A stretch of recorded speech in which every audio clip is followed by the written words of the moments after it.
All right guys, welcome back to our geography series. और यहाँ पे हम जियोग्राफी के मॉक टेस्ट लगा रहे हैं। आज जो हमारा टॉपिक है वो है सेटलमेंट जियोग्राफी। अगर आप यूजीसी नेट के लिए स्टडी कर रहे हैं, प्रिपरेशन कर रहे हैं, या प्रोफेसर के लिए, जियोग्राफी प्रोफेसर के लिए आप स्टडी कर रहे हैं, उसकी तैयारी कर रहे हैं, अगर हम बोलेंगे यूपीएससी एंड स्टेट पीएससी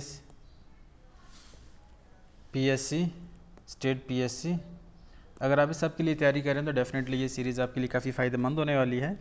तो हम यहाँ पे क्या करेंगे, जो मॉक टेस्ट है, जो इजी क्वेश्चन है हम उनको तो उसका आंसर बता के निकल जाएंगे, लेकिन जो डिफ़िकल्ट क्वेश्चन है उनका हम एक्सप्लेनेशन यहाँ पे करने की कोशिश करेंगे। ऑलराइट, तो चलिए स्टार्ट करते हैं। हमारा जो पहला क्वेश्चन है वो है the site of human settlement refer to. Settlement geography का जो हमारा पहला MCQ है वो कहता है जो सेटलमेंट जियोग्राफी के अंदर जो साइट का कंसेप्ट है उसका क्या मतलब होता है। देखो, साइट अगर हम देखें जियोग्राफी में दो कंसेप्ट आते हैं, एक होता है साइट और एक होता है सिचुएशन।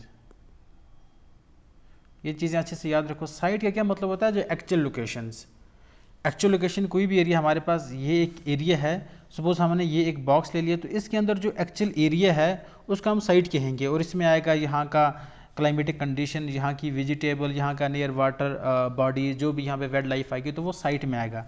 जो दूसरा होता है वो होता है सिचुएशन। सिचुएशन का मतलब सपोज यहाँ पे अगर मार्केट है तो इसकी सराउंडिंग के रिस्पेक्ट में देखा जाएगा, तो मार्केट को एक्सेसिबिलिटी के लिए जो हमारे पास रोड आ जाती है, वाटरवेज आ जाते हैं, रेलवे लाइन आ जाती है, जो भी आ जाती है, तो वो सिचुएशन होता है, मतलब सराउंडिंग को देख के हम उसको डिसाइड करते हैं। बट जो साइट होता है वो एक्चुअल लोकेशन होती है। आई होप आपको ये याद रहा होगा। तो इसका जो राइट आंसर है वो है option number 4, the physical and the cultural characteristics and attributes of a place. ये क्लियर है। अब आते हैं क्वेश्चन नंबर 2 पे। What is a big segment for defining urban and rural population. हमें अर्बन एंड रूरल पॉपुलेशन में देखना है कि उसका मेन सेगमेंट क्या है। देखो, अब ये चार आंसर देखोगे तो आपको लगेगा ये चार ही आंसर है, बट हमें यहाँ पे मोस्ट अप्रोप्रिएट आंसर देखना है। Size of population definitely matter करता है। सेटलमेंट पैटर्न, देखो रूरल एरिया का अलग सेटलमेंट पैटर्न है, अर्बन एरिया का अलग सेटलमेंट पैटर्न है। एक्टिविटी एंड इनकम, जो सबसे इंपॉर्टेंट है वो है एक्टिविटी। आपको पता है कि हमारी जो सेंसस डेफिनेशन में है वो है 75% जो भी एक्टिविटी होगी वो नॉन एग्रीकल्चरल होना चाहिए अर्बन एरिया में, ठीक है ना, नॉन एग्रीकल्चरल होना चाहिए। But in case of rural area तो ये एक्टिविटी भी हम डिसाइड करेंगे कि कोई भी एरिया अर्बन है या कोई भी एरिया रूरल है। तो पॉपुलेशन भी मैटर करती है, पॉपुलेशन डेंसिटी वो भी मैटर करती है, 5K होना चाहिए। बट जो मेन चीज़ है यहाँ पे वो हम एक्टिविटी की बात करते हैं। ऑलराइट, नीचे आते हैं, बहुत इंपॉर्टेंट है, एक सिविलाइजेशन है हिस्ट्री की, माको पिको। तो ये बताओ कहाँ की है। तो इसका जो राइट आंसर आएगा वो आएगा पीरू। याद रखना ये जो सिविलाइजेशन है ये कहाँ पे है, ये है पीरू के अंदर। आई होप आपको इतना समझ आया होगा। तो आगे वाले क्वेश्चन पे बढ़ते हैं। अब आते हैं question number 4। Rural house hold is an index. जो हमारा रूरल हाउस होल्ड है वो किसका इंडेक्स है। देखो याद रखना, जो रूरल हाउस होल्ड बनाते हैं वो अलग क्लाइमेटिक कंडीशन में अलग अलग बनते हैं। अगर आप देखो तो डेजर्ट के रूरल हाउस होल्ड अलग होते हैं, जो जहाँ पे हार्श कंडीशन होती है वहाँ पे अलग बनते हैं। जो विजिटेटेड या जो जहाँ पे गांव होते हैं, जहाँ पे फॉरेस्ट होते हैं, वहाँ पे अलग अलग तरह के बनते हैं। तो जो एनवायरनमेंट होता है वो मेन डिटर्मिनेंटल फैक्टर होता है कि किसी भी एरिया में कौन सा हाउस होल्ड बनेगा। क्वेश्चन नंबर 5 पे आ जाते हैं, देख लेते हैं। 5 क्या कहता है, as per the census of India how many categories of towns are identified. तो जो सेंसस हुआ था उसमें इंडिया के टाउन की बात करें तो वो 6 तरह में आइडेंटिफिकेशन हुई थी। अब ये solely on the basis of population. पहला था लेस देन 10,000 पॉपुलेशन जहाँ पे भी हो। फिर उसके बाद था 10 to 20। 19.9K को मैं रफली लिख दूंगा 20, ठीक है, 20K ये सेकंड कैटेगरी। फिर 20 to 50, फिर 50 to 100K, इस तरह, ठीक है। यहाँ पे आप देखोगे पहला क्लास फर्स्ट आ जाता है 1 लाख से एबो, दूसरा आ जाता है 50 to 1 लाख, तीसरा आ जाता है 20 to 50, एंड फोर्थ आ जाता है 10,000 to 20,000, फिफ्थ आ जाता है 5,000 to 10,000, एंड जो लास्ट पे आ जाता है वो हमारा आ जाता है लेस देन 5,000। ये आप याद रखेंगे अच्छी तरह से। आई होप कि आपको ये समझ आया होगा। आगे क्वेश्चन पे आ जाते हैं। हमारा क्वेश्चन नंबर 6 है, and which one of the following concept describe the absence of city and towns with in A radius of 75 kilometre from a large city. तो ये कौन सा कंसेप्ट है, तो याद रखने इसको हम कहते हैं अर्बन शैडो, ठीक है। Next question, which one of the following settlement indicates the characteristics of polycentric city. Polycentric city किसको कहते हैं। देखो, यहाँ पे है सर्कमफ्रंटल, अर्बन बेल्टवे, तो आप देख लो ये चारों ऑप्शन आप पढ़ोगे, replacing suburban to urban, all road lead to downtown, occurrence of downtown, तो इसमें जो राइट आंसर आएगा हमारा ऑप्शन ए आ जाएगा। अब पॉलीसेंट्रिक एक बार अर्बन डेवलपमेंट देख लेते हैं। पॉलीसेंट्रिक अर्बन डेवलपमेंट है क्या ये? Describe a range of urban pattern including transport, connectivity, democratic process, planning descriptions, and urban design concepts. Cities and initially approaching this subject, trying to understand such development pattern in most extensive way through global research. अब कहते हैं कॉन्वर्बेशन का concept क्या था। Question number 8 ये बहुत ही ज़्यादा important है और मोस्टली एग्जाम में पूछा जाता है। मैंने देखा है जहाँ पे मैंने ये पढ़ा तो कॉन्वर्बेशन का कंसेप्ट 100% आते ही आता है। तो कॉन्वर्बेशन का कंसेप्ट सबसे पहले किसने दिया था? जेम्स गॉटमैन ने दिया था, होमर हाइट ने दिया था। देखो हर एक ने कुछ ना कुछ दिया। तो पैट्रिक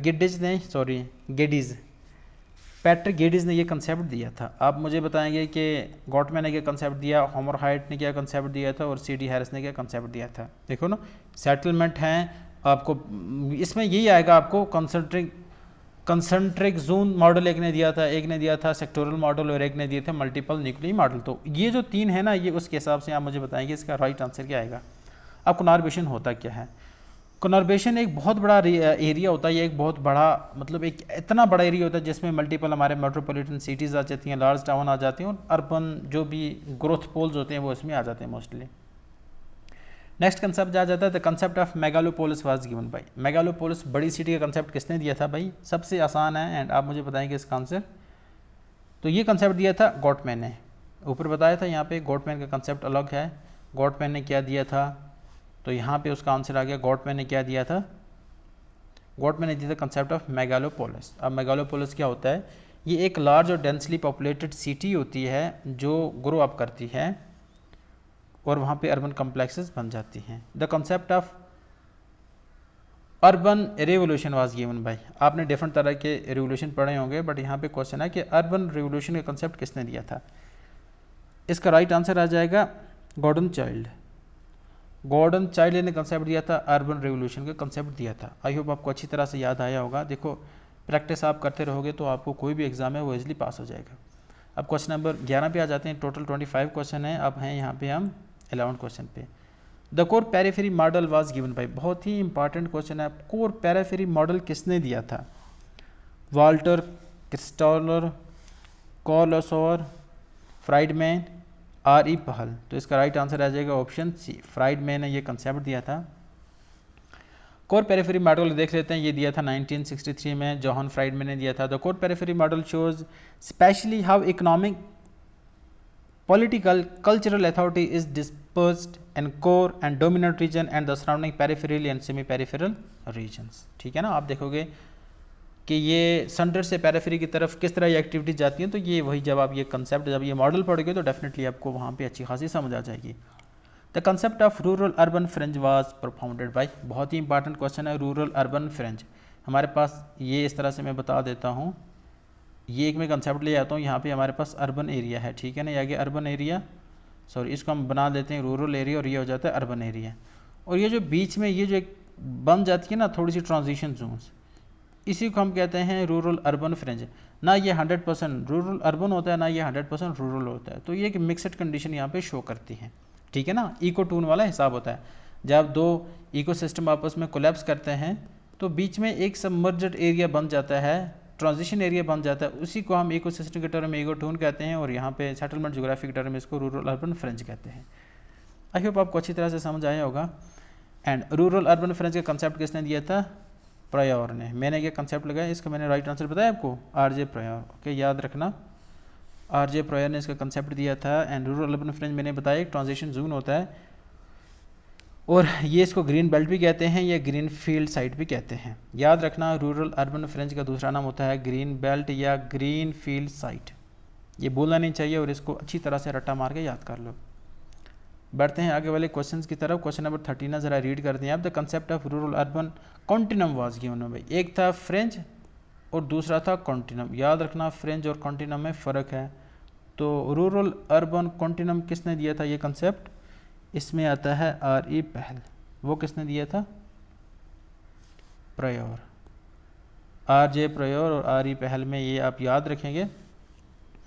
और ये दिया था 1966 में। अब ये होता क्या है, a continuous gradations of way of life between the two poles of truly rural community and truly urban community. देखो वहाँ पे रूरल अर्बन जो ट्रांजिशन जोन था, यहाँ पे जो लाइफ की ग्रेडेशन है, ठीक है ना, दो पोल्स के अंदर, जो ग्रोथ पोल के अंदर जो बीच में ट्रांजिशन जोन बनता है उसको हम रूरल अर्बन फ्रेंच करते हैं, बट ये most related to human activities या ह्यूमन लाइफ रिलेटेड।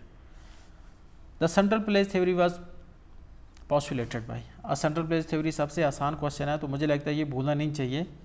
आपको पता है CPT मॉडल किसने दिया था? क्रिस्टोफर ने दिया था, और ये 1933 में दिया था। और ये एक जर्मन जोग्राफर था, सोशलॉजिस्ट भी कहते हैं, जोग्राफर भी कहते हैं इसको, तो ये जर्मन था। तो आप इसमें जब आप ये थ्योरी आप अच्छी तरह से पढ़ेंगे तो आपको पूरा कंसेप्ट समझ आएगा। इसमें हमारे पास K3 का कंसेप्ट है, मार्केट प्रिंसिपल, इसमें K4 आता है, ट्रांसपोर्ट प्रिंसिपल, और इसमें K7 आता है, एडमिनिस्ट्रेटिव प्रिंसिपल। ये अच्छा कंसेप्ट है एंड अच्छी तरह से आप इसको पढ़ोगे, इसके जो एजम्पशंस हैं वो भी ये पढ़ोगे, इसके जो क्रिटिसिज्म है वो भी आप पढ़ोगे। ये इंपॉर्टेंट में एग्ज़ाम में ज़रूर आते हैं। क्वेश्चन नंबर 15 पे आ जाते हैं, बहुत ही इंपॉर्टेंट क्वेश्चन है, इसको भी देख लेते हैं। देखो आप एक बार पढ़ लो इसको। In rural area the small town develop mainly for providing, sorry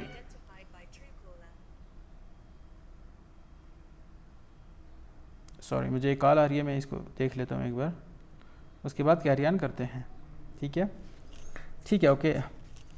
and rural areas the small town develop mainly for providing administrative facilities, याद रखना, इसका राइट आंसर आएगा एडमिनिस्ट्रेटिव फैसिलिटीज़। आ जाते हैं क्वेश्चन नंबर 16 के ऊपर। The concept of neighbourhood unit in urban planning was given bye. याद रखना, आपको जोग्राफर के मोस्टली नाम याद रखना पड़ता है कि कौन, किस बंदे ने, किस जोग्राफर ने, किस फिलासफर ने कौन सी टर्म इंट्रोड्यूस कराई थी, और साथ में ये भी देखना है कि कौन कौन से मॉडल, कौन कौन से थ्योरी उसने दे रखी है। ठीक है ना। तो नाइबरहुड यूनिट का कंसेप्ट सबसे पहले दिया था क्लैरेंस पेरी ने दिया था, जितना हो सके रटा मार के याद कर ले। The concept of neighbourhood unit in urban planning was given by Clarence Perry, और कब दिया था? 1929 में। कहता है NUC neighbour unit concept is a residential design model credited to Clarence a Perry for neighborhood population about 5,000 to 9,000 residential with school, places, warships and other। ठीक है, question number 17 पे आ जाते हैं। One of the important determinant urban land value is, सबसे important question है, तो ये मुझे नहीं लगता है इसमें कुछ गलती की कुछ गुंजाइश है।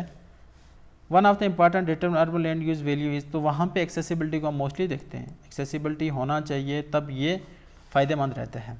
अगला क्वेश्चन नंबर 18 देखते हैं। City size distribution is best depicted by, तो city size distribution is depicted by, याद रखना ये रैंक साइज रूल जिफ्ट ने दिया था, इससे हम सिटी का साइज करते हैं। ठीक है ना, इससे प्राइमेट सिटी का साइज पता चल जाता है, बाकी चीज़ें देखेंगे।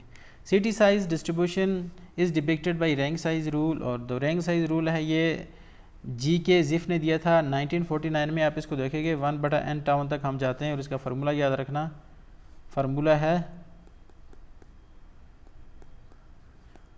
आप इसके जो डिफरेंट टर्मिनोलॉजी है उसके रिलेटेड इसका क्या मतलब यहाँ पे लिखा हुआ है। आ जाते हैं अपने नेक्स्ट क्वेश्चन की तरफ, जो है question number 19।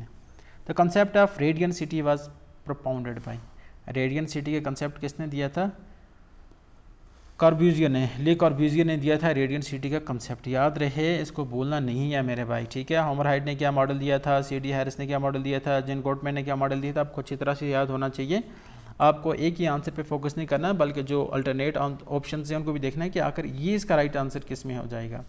Radian city concept कॉर्ब्यूजियर ने दिया था 1933 में। द रेडियन सिटी में पढ़ लेते हैं एक बार, ये क्या होता है। Is an unrealised urban master plan by Le Corbusier published in a book of the same name in 1933, designed to contain effective means of transportation as well as abundance of green spaces and sunlight. Next question, now we are moving toward question number 20. Now what actually question number 20 here? A process of population deconcentration away from large urban settlement to non-metropolitan area is known as, जब reverse migration होती है तो उसको हम क्या कहेंगे, ये बहुत ही इंपॉर्टेंट क्वेश्चन है, याद रखना। That term is known as counter urbanisation. We know the concept of urbanisation when the people migrated from rural area to the urban area mostly, but when the people migrated back to the rural area तो उसको हम कहते हैं counter urbanisation. Here is the urban area and here is rural area, when the people migrated back to their origin, to their roots, to get the clean air, to get the fresh water, so they migrated back to the rural area, and this is known as counter urbanization.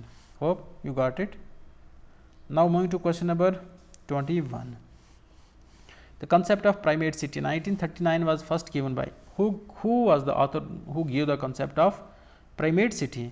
हमने अभी पढ़ा किसने दिया था primate city का concept? Jefferson ने दिया था, मार्क जेफरसन ने दिया था कॉन्सेप्ट ऑफ प्राइमेट सिटी। ठीक है, the law of primate city is one of the most basic generalisation regarding the size distribution of cities introduced by Mark Jefferson. आगे पढ़ लेते हैं, तो आप इसको प्लीज़ एक बार देख लीजिए, वीडियो रोकर इसको देख लीजिए क्योंकि वीडियो लंबी हो रही है, तो हम इसको कंक्लूड करने की कोशिश करें। Next, the concept of growth pole was given by, बहुत ही इंपॉर्टेंट क्वेश्चन है, ग्रोथ पूल का कंसेप्ट किसने दिया था मेरे भाई? I need the answer for this question, it's Perroux, Francis Perroux ने कंसेप्ट दिया था ग्रोथ पूल का। Next question, the concept of rank size rule was propounded by, अभी हमने ऊपर पढ़ा था, किसने दिया था? The growth pole concept was expanded bye, देखो पहले होता है प्रोपाउंडेड होता है, दूसरा होता है एक्सपेंडेड, तो किसने किया था? दिया ग्रोथ पूल का कंसेप्ट किसने दिया था? सॉरी देख लेते हैं, ग्रोथ पूल का कंसेप्ट दिया था पैरोक्स ने दिया था, बट इसको एक्सपेंड और एलाबरेट किसने किया था? ये भी देख लो एक बार, इसको किया था बोल्डीविले। ठीक है, एंड हमारा जो लास्ट क्वेश्चन है आप इसको एक बार देख लो, कहता है कि अपने वही जब पढ़ोगे क्या कहते हैं उसको, जब आप सेंट्रल क्रिस्टोलर की जो थ्योरी पढ़ोगे, वो K4 जो होता है ये होता है ट्रांसपोर्ट के लिए, K3 होता है मार्केट के लिए, K7 होता है एडमिनिस्ट्रेशन के लिए, और ये होता है कंप्लीमेंट्री एरिया को हम लगा देंगे यहाँ पे। अब देखो यहाँ पे K4 मार्केट कहाँ पे आ जाता है हमारे पास? ट्रांसपोर्ट K4 आ जाता है, K4 नेटवर्क किसके लिए आ जाता है? सॉरी ये आ जाता है, पहला आ जाएगा 4, दूसरा आ जाएगा 1, तीसरा आ जाएगा 3, और ये आ जाएगा 2। 4 1 3 2 कहाँ पे है? तो 4 1 3 2 हमारे पास ऑप्शन 20 का राइट आंसर आएगा। आई होप आपको ये ट्यूटोरियल समझ आया होगा। देखो हम यहाँ पे तैयारी करा रहे हैं किसके लिए? UGC net geography professor, assistant professor geography, उसके बाद UPSC अगर आपको जियोग्राफी करना है, PSC, तो ये आपको वहाँ पे काम आने वाले हैं। Thank you.